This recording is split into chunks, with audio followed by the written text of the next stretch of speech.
right rings. Wow! Nakita nyo? Ganun kalakas. Okay, yung electricity o yung electrolytes na nakukuha dito sa ating right rings. Hello everyone! So ngayon ipapakita ko yung demo ng ating right rings. Ang right rings natin ay combination ng barley, spirulina, moringa, butocola, wheatgrass, and trace minerals. Hello everyone! So ngayon ipapakita ko yung demo ng ating right rings.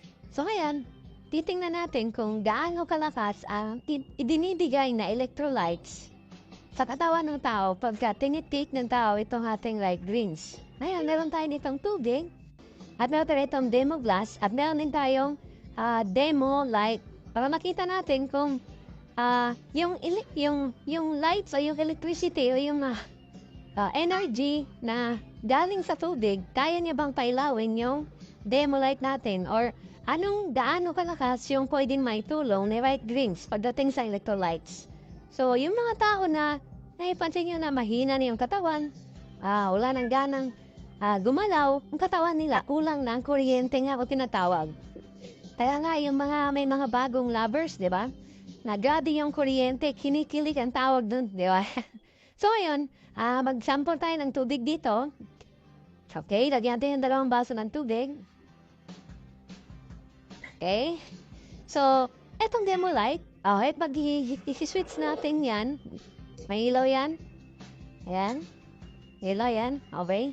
Pagka didikit natin ito sila, ilaw yan. Right? Ngayon, titingnan natin kung iinom ka lang ng tubig.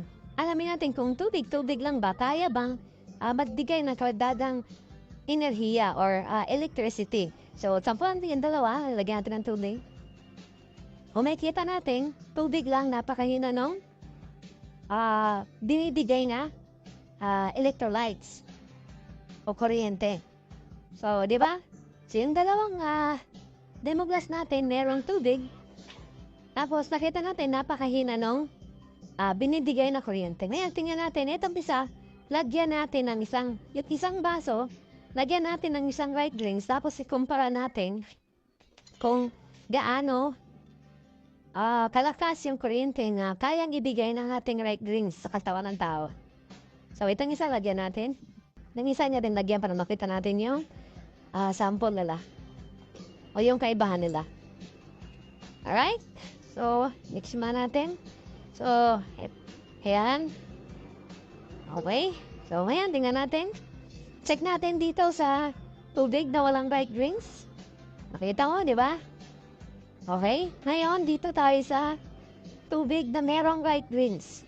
Wow! Nakita nyo? Ganun kalakas. Okay, yung electricity o yung electrolytes na nakukuha dito sa ating right rings.